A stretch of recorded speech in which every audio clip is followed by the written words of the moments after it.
নমস্কার বন্ধুরা, আমি Payel and welcome back to my another new mini blog of my YouTube channel PI7।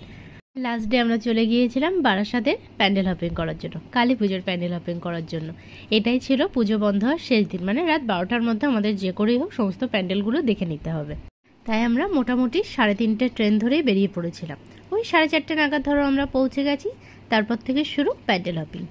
প্রথমেই আমরা পায়োনিয়ার পার্কের পুজো দেখতে গিয়েছিলাম। যেহেতু স্টেশনের এটা কাছে হয় তাই ভাবলাম এটা দিয়েই শুরু করা যাক। কিন্তু ওরা এত ঘুরিয়ে ঘুরিয়ে আর হাঁটিয়ে হাঁটিয়ে প্যান্ডেলে ঢোকাচ্ছিল যে আমরা শুধু পায়োনিয়ার পার্কের মেলা দেখেই চলে এসেছি। আর আসার সময় ওদের প্যান্ডেলটা বাইরে থেকে দেখেছি, ভেতর থেকে আর দেখা হয়নি। অতটা হাঁটতে আর ইচ্ছে করছিল না। তারপর বাকি সমস্ত প্যান্ডেল দেখে সবার লাস্টে আমরা গিয়েছিলাম KNC দেখার জন্য। আমার কিন্তু KNCর লাইটিংগুলো বেশ ভালো লেগেছে। এই যে এই লাইটিংগুলো বেশ ইউনিক, একটু অন্যরকম, আমার বেশ ভালো লেগেছে। আর মূর্তি সব থেকে ভালো লেগেছে যেটা কৃষ্ণকালীর মূর্তি হয়েছিল অযোধ্যা নগরী থিমে, ওটা। তোমাদের কার কোনটা ভালো লেগেছে আমাকে কিন্তু অবশ্যই কমেন্ট করে জানিও। দেন আমরা গেলাম একটা মুভি ডেটে। আমরা থামা মুভিটা দেখতে গিয়েছিলাম আরতি সিনেমা হলে। নিচেই দেখলাম এখানটায় বেশ একটা সফটি কর্নার আছে, তো ওখান থেকে একটা রেড ভেলভেট ব্লুরি নিলাম, নিয়ে চললাম সিনেমা দেখার জন্য। আজ এটুকুই, টাটা।